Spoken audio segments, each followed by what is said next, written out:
Yeah, so I see people are kind of gathering in, but let's go ahead and get started. So thank you very much, everybody, for joining us. We are recording this as well, so if you miss something, when those recordings get posted, you'll be able to see that. So my name's David A. Wheeler. My compatriot here in crime is Jeff Diecks, and we're here to talk about Artificial Intelligence Cyber Challenge, AIxCC. It's an overview and releasing research as open source software. So thank you very, very much for joining us today. All right, so this is our outline. We're going to talk about a quick introduction to AIxCC if you're not familiar with it, some of the results, and then talk more generally about releasing research using open source software as a tech transmission approach, and just some other information. All right, so hopefully this is not a grand surprise to anybody here. We need to significantly improve software security. Too many vulnerabilities go unfound or unfixed. If they're unfixed, they can lead to all sorts of problems, and not just, hey, the color on my screen is wrong, but serious issues that affect society. And so today, that has to include securing open source software. 98% of all programs use open source. On average, it's anywhere to 70–90%. And we also need to not just improve it, we need to increase the speed and the scale for preventing or eliminating vulnerabilities. And that leads us to the AI Cyber Challenge. It's a 2-year competition being run by DARPA and ARPA-H to develop systems that can find and fix vulnerabilities in open source software. This is a competition that has grand ambitions. They are not looking for incremental small change, but the goal is for a game-changing breakthrough to show that we can use AI to better secure, to lead to better security, defending our critical infrastructure. Is this research and competition guaranteed to work? No, absolutely not, right? The competition's purpose is to accelerate breakthrough research. And this kind of research is never guaranteed to work, but we believe it's worth trying for the benefit for the greater good. For the competition, DARPA and ARPA-H are also partnered with some key partners, Anthropic, Google, Microsoft, OpenAI, to make their technology and their expertise available for challenge competitors to build their systems on. And Wrong button. Wrong button. I need to find and fix vulnerabilities in my clicking. Here's an overview of the schedule of the competition. Again, it was announced at Black Hat and DEF CON in 2023, with both an open track for registration along with a small business track with incentives to empower entrepreneurial innovation. Boy, that was a mouthful. So there's a lot of overall incentives in this program, as you can kind of see on the screen. 29.5 million total in prizes for the competition. The semifinals were held this past August at DEF CON, so the 1-year mark of the competition, and $2 million each was awarded to the 7 semifinals winners. So just talking a little bit more about the structure of the competition to, again, find and fix these vulnerabilities in critical software projects. The goal is not to just report potential issues. Maintainers and projects do not lack for items for their backlog or systems that can give lists of bugs to look into, right? But to also provide fixes. So the competition here is structured around what's called challenge projects, selecting a group of 5 for the semifinals. They were based in either Java or C. And what was done for each project was to take a copy of the project's source code, and it was structured as a large initial commit from a point in time, and then to mimic kind of real world, a series of incremental commits with changes to the project. But woven within that were some intentional commits that introduced into this copy of the repository synthetic vulnerabilities. So that's the challenge, to have these systems find those vulnerabilities. In order to score, the CRS systems need to provide proof of the vulnerability and also try to identify the commit that introduced it. So for a little bit more, the AIxCC site we have up there actually has a really good series of videos. It's got some of the competitors talking about the approach they took and how they built the systems, and it's got some of the creators of the challenge projects, how they approached it, and what they built in. So that some interesting stuff there. So as we're trying to have these systems provide the patches that fix the issue, we also want to make sure it preserves existing functionality. We want useful, functional patches that can be considered and make the software better.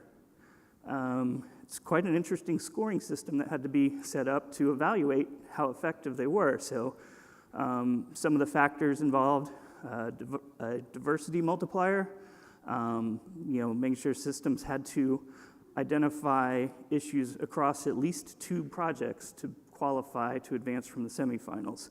The goal is to not heavily train the system on just one specific language or project, but for it to be flexible and versatile and effective across a range of projects. Accuracy multiplier, the goal there is to penalize CRSs that just guess, right? We don't want a bunch of false positives, trying to identify extra things. And then, a vulnerability discovery score to give credit for, volume of things that are successfully found. And also the program repair score, again, this is to ensure that it works, but also, doesn't impact the existing functionality. So talking a little bit more about the specific results of the semifinals. The semifinals were at DEF CON.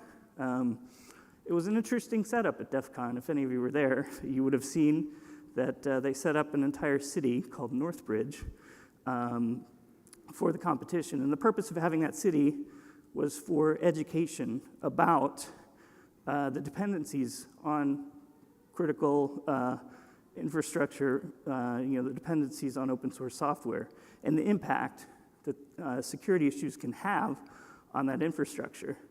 For example, in the middle here we have the hospital. And it was simulating what the response would look like if all of their systems went down, right? Because of an issue. And part of the recovery, simulated recovery from that issue, involved using an analog telephone, which was fun because the folks running that room told us there was an alarming number of people that didn't know how to work an analog telephone anymore. So, here's some numbers of the results. So they had overall 92 registrants for the competition, 42 submitted systems that could be evaluated. 14 of those systems scored points.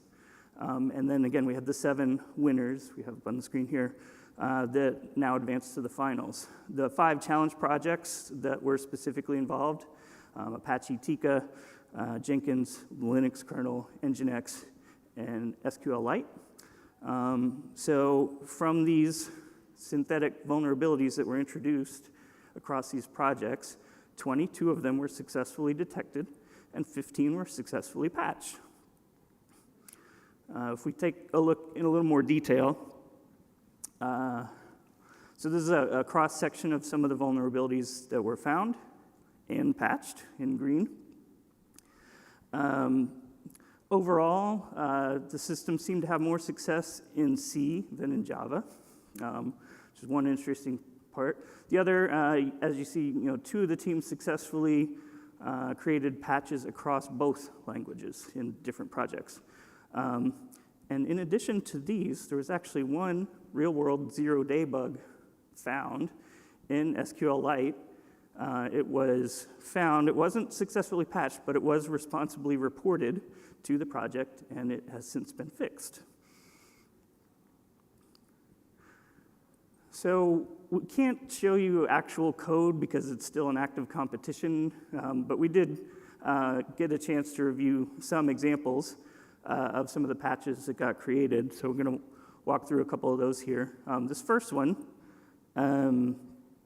it was considered easier to find, and that's because the commit history changed a dynamic memory allocation to static, and it was easy to find by just looking at the commit history and seeing the diff, right? So the fix was to change it back.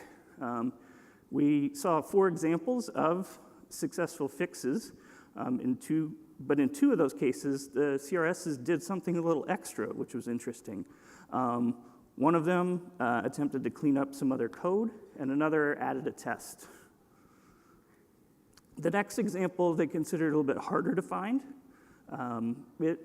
In this one, the commit that had the vulnerability, it actually added a whole new set of functionality. So a bigger set of code introduced in the commit, and within that, there's a vulnerability that never worked properly, right? So it wasn't changing in that commit. It was introduced with the other functionality. So the systems on this one were a bit more random in how they approached it. Couple of interesting things they did. One of them added an unnecessary length check, which indirectly fixed it because it eliminated the use. I'm not sure that's really how we would want to do that, though. And another, it attempted to reuse code from another part, which was also interesting. And the third example here, this one was considered by the challenge creator to be pretty hard to find, but super easy to fix by just adding a missing return. The interesting thing here, there's one CRS that successfully patched it, but it not only patched it and fixed it and added the return, it added an inline comment, and an inline comment that was actually useful. So it wasn't just speaking in code, it put some language in there too. So we thought that was interesting. So now the 7 semifinalists are going to advance to the finals. They have the next year till DEF CON to prepare their systems and go at a new set of challenges. The plans for that are underway right now of what that structure of phase of competition is going to look like. But the important part, and the reason why we're here talking about this, is the rules of the competition. We have a quote up here. State that any of the competitors who accept prize money is obligated to release their CRS as open source software under an OSI approved license. That's where OpenSSF comes in. So our community is working to secure OSS for the greater public good. And that is completely aligned with the goals of this competition. So similarly, that's what we're here for, to launch and foster the growth of security projects. And we are here to help with the technology transfer from this competition to OSS projects, which David's going to talk about in a moment. So we're working ahead of this transfer. We're out speaking about this, raising awareness about it. What we talk a lot about is the competition is considering whether AI is ready for open source. But what we're thinking a lot about is open source ready for AI? So we're trying to serve as the competition's connection to open source communities, projects, and maintainers. And for more about that. There we go. Right. So let me talk a little bit about technology transfer. So let me first of all define some terms. Technology transfer can be defined, I'm just going to read it off here, the set of all efforts to ensure that technologies developed in research settings will eventually be deployed and used operationally. And hopefully everybody here, given you're in a conference, already knows what open source software is. Here's a definition from the Department of Defense, which also notes for more information, see the open source definition from OSI. Now, Many of you in this room are probably already aware of what open source software is. But you may not have thought about open source software as a way to address a broad government policy and societal challenge, which is that technology transfer is hard. It's very easy to find someone to take money to do research. It's much harder to figure out which research is most worthy of funding, but it's not hard to find somebody who's willing to take your money, okay, from the government point of view. But just having somebody do some research does not mean anything useful has been achieved. Sometimes research just doesn't pan out, but sometimes the research seems to have a valuable approach, and yet it never ends up into something that's operational and useful. There's often long delays, massive uncertainties. There's often a lot of underestimates in how much effort is truly required to turn an idea into something that the broader community of potential users can really use. And this is for a variety of reasons. There are differences in goals and timeframes, the funding levels of the different actors, and frankly, gaps in things like expertise and how things are funded. And so there's often this incredible effort that it takes to get from research land to vendor land. Now, unsurprisingly, people have studied literally for many, many decades how to do successful technology transition. And fundamentally, what people have found is that it generally requires active collaboration among researchers, industry, operational users, and cooperative efforts and investments. It's usually a two-way, back and forth process of communication. Because the potential users don't understand the technologies, the people who understand the technologies don't really fully understand how they're trying to be applied, and so there really is a need for cooperation. Now, it turns out that open source software can really help with this problem, and in a way that I think is only beginning to be realized. What are the benefits for the winners of this competition? Well, first of all, simply releasing as open source software really eases some of the hard problems of tech transfer. It makes it very, very easy because it provides a mechanism to quickly make those results out to users. How the heck do I get it in people's hands? Here it is. Okay? It includes starting points for further research, future businesses, and so on. And again, it enables that back and forth because now we can talk much more directly about what exactly you're doing. Oh, I see what you're doing. What about for the people who might use this technology, the software engineers? Well, fundamentally, we're hoping this is going to provide them tools for automatically finding and fixing vulnerabilities. It doesn't have to find them all to be useful. It simply has to be likely to find some of them and therefore likely reduce the vulnerabilities in delivered products. And it's not just being able to find them, it's reducing the cost and effort to find them, to fix them. One of the big advantages of releasing tools like these as open source software is that it enables tailoring. In the real world, you typically can't just take something from the lab and apply it. You typically need to adjust it for the circumstances that you're in. That is so much easier when you're receiving open source software because now you can see exactly how it works. You can make those changes. You can make those tailoring adjustments to your circumstance. And finally, more broadly, just the cybersecurity community. The cybersecurity community, and here I'm including those who are involved with deploying into production and operating systems and so on, all too often are stuck in the very unenviable position of trying to tweak knobs of the insecure, trying to make it secure somehow. It doesn't work very well, as we can tell every day from the news. So having improved security of the components being depended on is an incredible bonus. The ability to take lessons learned and apply them more rapidly to other software is an incredible advantage of AI. Bruce was mentioning this morning, AI systems, not perfect, but one tremendous advantage is scale. Once we can train them on certain things, we can apply them more directly to other similar problems. And again, the improved security of the ecosystem as a whole makes it much easier to secure the systems we actually put into production and operate. This is from the DoD memo in 2022.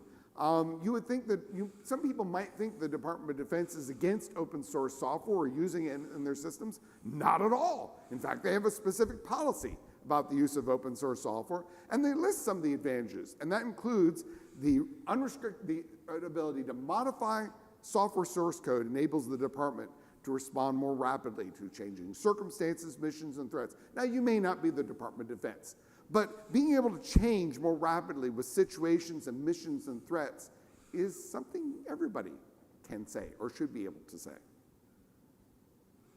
And from that same memo, here's some of the other advantages that they listed about open source software.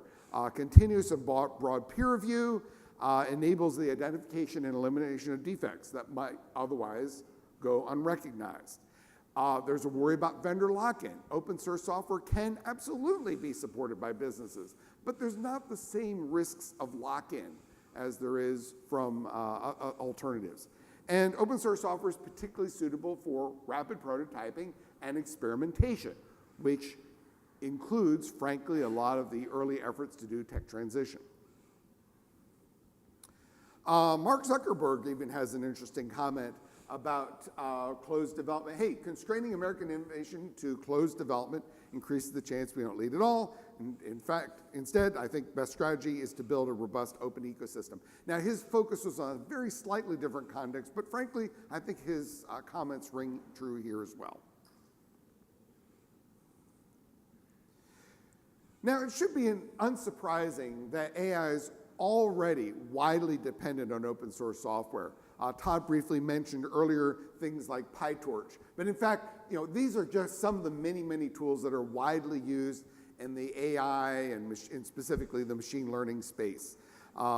Anywhere from Fast AI and Detectron and TensorFlow. And although Kubernetes and Linux kernel aren't themselves, strictly speaking, an AI tool, they are widely used in order to implement the systems that people use for AI today. And I'm using AI as the broad term, including machine learning. Now, I'm talking about open source software as an approach to tech transition. And as I said, you may be very familiar with open source software, but perhaps not thinking about it in terms of, hey, open source software can help solve some of the policy problems that governments have when they try to fund research and then get it actually used. Now, it's not true that governments haven't thought about the problem of tech transition before. Indeed, after spending billions of dollars and finding a whole lot of stuff that should be used, not being used, governments are actually quite concerned about this. But there's reasons that past alternative approaches often fail. Traditionally, the way that governments have encouraged to deal with tech transitions is by, hey, let's publish some papers. And researchers love this. Typically a researcher, that's the way they get credit, is by publishing some papers. And there's way too many researchers who think that publishing papers is somehow enough to do tech transition. It is not. It is in general a failure if that's all you're doing. And there's unfortunately pretty obvious reasons for that. Papers can be helpful for background, but by themselves, they often omit vital information, making the results irreproducible. And this is not a fault, usually, of the paper authors. It's just that in the software world, if you want to explain software, the way you do that is by sharing source code. That's how you explain software. Papers and any other kind of documentation, like design docs, can be helpful broad strokes, but they do not replace source code. And I have a very specific example of this. I guess it's about 2 decades ago now, a little more than that. There was an amazing breakthrough in a particular technology issue called SAT solving. SAT solving has been well known, frankly, since the 70s, actually really since the 60s. It's the original NP-complete problem. And there was an incredible breakthrough in a new algorithm that, okay, SAT solving is still, NP-complete, but for typical real-world uses, we can solve the problems in an amazingly rapid way. They published a paper showing the new algorithm. People couldn't reproduce it. And there were some quiet, hushed comments. Maybe this is a fraud. After all, we can't reproduce it. The source code was revealed. Oh, that's what you meant. And surely you've read some paper where something was unintentionally omitted that when you tried to actually follow the paper results, it happens all the time. Once the source code revealed, they could reproduce it. It really was a breakthrough result, and people could reproduce the work. And in fact, this approach is now widely used in a number of different circumstances. Another big problem with papers, you can't execute them. You cannot directly use them, can't test them, can't examine them, you can't improve them. All too often, the ways to improve some research is first, read the paper. Second, rewrite several 100,000 lines of code. Step 3, begin your research. We don't need to do step 2. Here's the source code. You can make an improvement. Releasing open source can incredibly accelerate research by others because they don't have to redo all the work done by the previous groups. If the goal is adoption, running code is far more likely to be effective. Another approach is releasing proprietary software, proprietary services. This obviously can work. Governments have been doing this for years, but enabling releases closed source software also has its drawbacks. The most obvious one is that typically what happens is this means there is a single supplier. You are intentionally creating a situation where, for the most part, there's a single monopoly supplier. So you'll be shocked to know that monopolies tend to increase the price, reduce quality, and reduce innovation over time. I'm sure Corey, Dr. O in the other room is saying yay, yay, yay on that point. Another challenge with monopolies is if the business software service fails, which is really, really common in new areas, the results typically become unavailable to all. I've been following for decades the various efforts to develop formal methods tools, and there are many tools which people started to use, the company failed, and suddenly everybody was left in the lurch. And it's happened over and over again in any new technology field. And it's difficult to build in. It can impede future research, tends to inhibit that very user-centric innovation that really accelerates tech transition, that accelerates new ideas. Now, there's 3 basic approaches for releasing software as open source software, as far as a technology transition approach. One is you just release the software as open source software. It's not maintained, just here it is, it's a dump. Now, this has some negatives, but it does have some positives. The reality is not every research result is a good basis for a project, okay? But that doesn't mean releasing the source code is bad. The vast majority of SAT solvers in actual use are not the implementation of the first SAT solver. However, releasing that code was critical because it enabled others to duplicate the work. Okay? And so whether or not you maintain it, that release is often the necessary first step to enable broader competition, broader use of a new idea. You can also release changes into existing maintained open source software projects. A lot of research efforts really aren't a whole new standalone concept. There's something you would integrate into something. Well, great.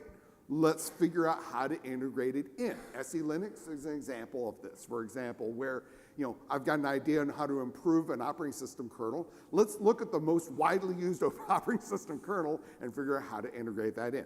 And finally, establish a new maintained open source software project. Is that an approach? Absolutely. And for some things, that's the right way to go. We'll talk for a couple minutes about some tips on how to create an open source software project. I suspect many of you in this room are already aware of these, but let me just kind of walk through. Most obvious, first of all, select a name, describe your purposes, what's different about it. If you don't have a name, nobody else can refer to you. And please don't name it something like THE. There was a pass system many years ago called THE. No one can find it. Okay? Select your hosting service. It usually means you're going to use GitHub or GitLab or something like that. Most organizations don't need to build their own infrastructure out for this sort of thing. Consider using a foundation. I work for a foundation. Not everything needs a foundation, but foundations have tremendous advantages. They enable many different people to work together in a way that might be challenging for them otherwise. Governance. In particular, you need to have a way to make decisions. Make it clear how those decisions are made. It can be a benevolent dictator, it can be something else, but you need to have a way to make decisions, including, of course, a way to decide how to change how to make decisions. Now, one interesting thing about open source software licenses is that they always permit what's called a project fork. In other words, if the decision-making process is completely broken, you can make a copy and start a whole competing project. That's actually important because it means that if the decision-making truly is broken, you're not truly stuck. You end up with what I would call a vote of no confidence. The users, the maintainers can move. And since that threat exists, usually governance doesn't go off the rails. Sometimes it does. There's personality issues involved in anything involving people. But, well, okay. I'm going to move right along here. All right, choose license. Choose a well-known license. Please don't choose a license no one's ever used before. That can create its own barriers. Agreements. We in the Linux Foundation encourage the use of developer certificate of origins. There are companies which set up contribution agreements, contribution assignments. We in the Linux Foundation do have tools to support that if you need to do that. However, we also discourage them because, yes, they address certain kinds of legal risks, but they do that by creating vastly increased risks of project failure. That's a trade-off you may not like. Determine your requirements for the contributions, write those down, create releases. Please use the OpenSSF's Best Practices Badge, OpenSSF Scorecard. We can help you identify some things you should be doing to help you counter some security risks. And the goal overall, whenever you create an open source project that you're trying to actively maintain, is create that virtuous cycle where more and more people come in and contribute. Some of them become maintainers. And then that makes a project that's more useful to more people, which brings in more contributors. We've got all sorts of guides. The Do group in particular has guides and training modules specifically on how do you create, establish an open source project. For more information about AIxCC in general, go check out AIcyberchallenge.com. Has all sorts of information about the challenge. All right, let me transition a little bit here to how you can help. Obviously, there are now 7 AIxCC competitors. We would love the broader community help these competitors succeed because their success will eventually lead to the success of others. Keep publishing research on what does work, what doesn't work. If you're involved in an important open source project and they reach out to you, please work with them. They need your help to help make the challenges as realistic as possible because we want the results to be as realistic as possible. Let others know about the competition. If the resulting CRSs are useful, try to use them, try to support them. Any new tool is going to be kind of wet behind the ears. It's going to have bugs and problems. Let them know, okay? They need feedback to fix those because usually the researchers are blind to this after a while. They're used to it. But somebody new will see things that folks who've been around for a while haven't. They need that feedback.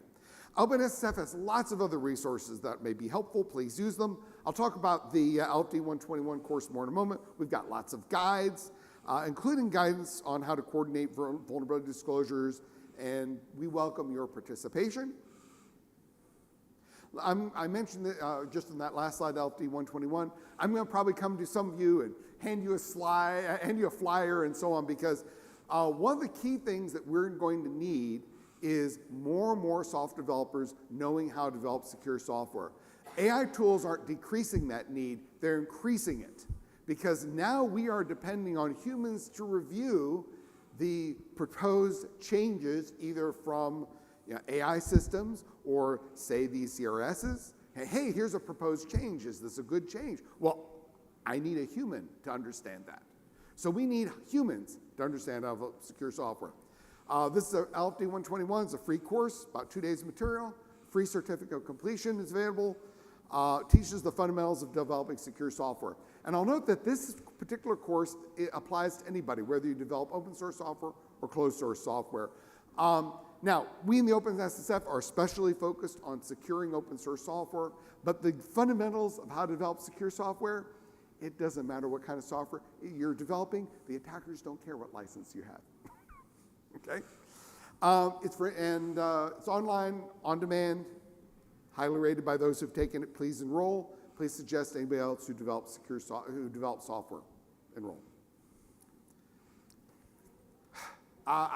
I will repeat what others have said, and others will say it after me, I'm sure. Please, please, please participate with the OpenSSF, join a working group, join a project, come to our meetings. We've got Slack. We've got all, contribute on GitHub. We have issues. Just send in a pull request. If you're an organization, become a member. Okay? Basically, this is a membership-funded org. Basically, if you become a member, those funds go into a pool, which can then be used to fund various activities. Thank you. Okay, and I think at this point we have questions. Yeah, we can do some questions. I wanted to add, just talking about joining in the working groups. We have an AI ML security working group. The lead for it is here with us. Come join us in that. You're obviously interested in the topic here. And just one other note on helping the AICC competition itself. The finals are being constructed right now. The team that's organizing it, they're selecting which projects to include next and how to expand the scope to other things. So if you're a maintainer of a project that you think would make a good candidate, or if you have suggestions of what projects, come find me and let's talk about that so we can connect. The benefit of participating or having a project involved is you're going to get that scored set of results of how these systems are going to work against that specific project as an outcome of finals, which I think is pretty neat. With that, do we have any questions? Yep. We've got a few minutes for questions, so please, who's got the microphone? I don't know if we have one. Oh, we can okay. just repeat it. Go ahead. Right. So why don't you go ahead and ask questions, and one of us will repeat.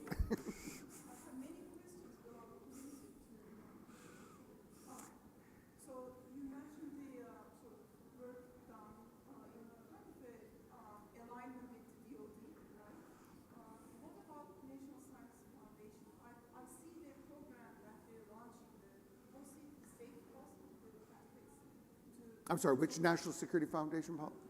National. Yes, which one? No, which project are they? Yes, yes, I'm familiar with them.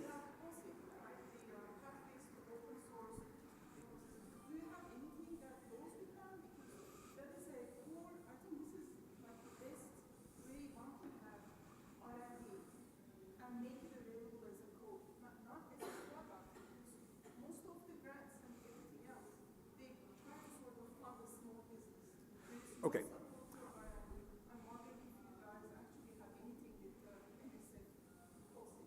Okay, so the question was about what about National Security, National Science Foundation, sorry, NSF, that's often means security here, so National Science Foundation, NSF, as opposed to the Department of Defense. Just to be clear, although DARPA is part of the Department of Defense, this particular project, although they're certainly hoping that this will be of use to the Department of Defense, it is going to be released to the public as open source software, and they are frankly expecting it to be more widely used than the DoD. In fact, for AICC, it's actually not just funded by the DoD, it's also supported by ARPA-H, which is their, H stands for healthcare. Yeah, it's biomedical research. Right, so it's a collaboration between the Department of Defense and healthcare, because indeed, you'll be unsurprised to know that they're both worried about vulnerabilities. So while those particular groups are, National Science Foundation also has other efforts going on to fund various efforts. As far as I'm concerned, the more the merrier. If different groups are noticing the same problem and are funding different efforts to improve it, then wonderful. I will note that the Department of Defense was the original funder of the internet. I hear it's been successful.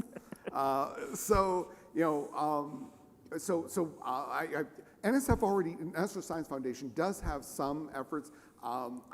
I suspect they'll have more, and I'm looking forward to what they do. Yeah, you mentioned small business support in your question, and just within this competition, there was the small business track. The purpose was, I believe the teams applying for that submitted a paper, an overview of their approach, and they awarded $1 million to several of the teams so that they could participate in the open track. And I believe it's correct in saying that at least one of those small businesses were among the semifinal winners. So, funding where it's not a giant corporation, funding its own research for this competition. It's, they funded the program themselves. Other questions?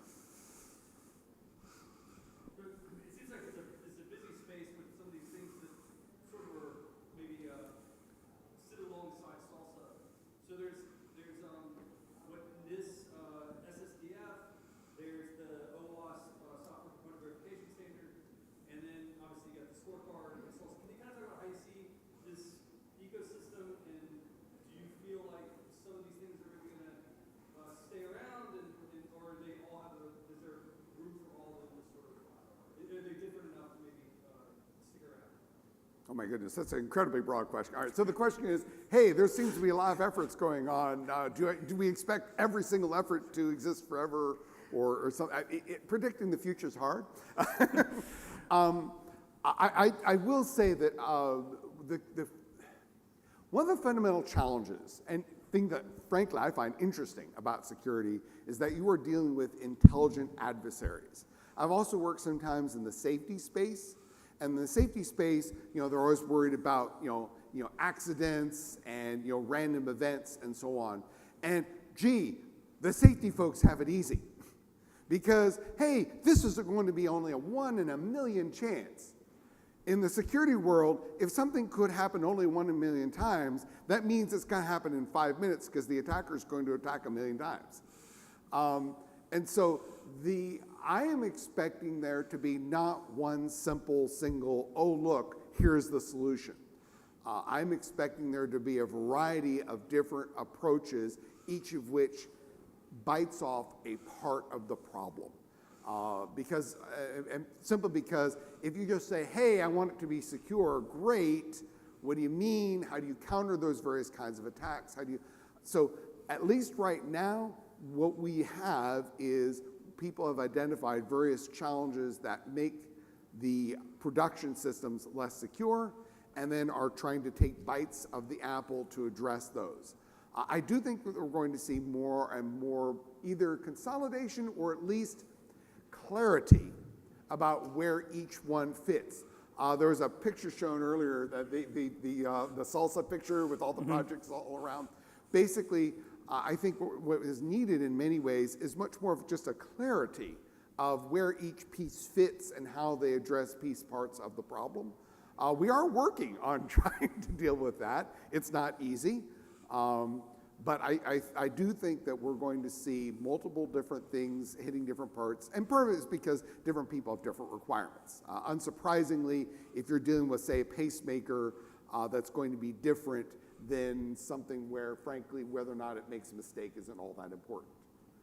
And we're being told we're out of time, but I'll offer up, we'll hang out outside the room here for a bit if you have other questions or just want to chat in more detail about any of this. And we will make the slides available through the schedule on the thing. So thank you, everybody. Yeah, thank you.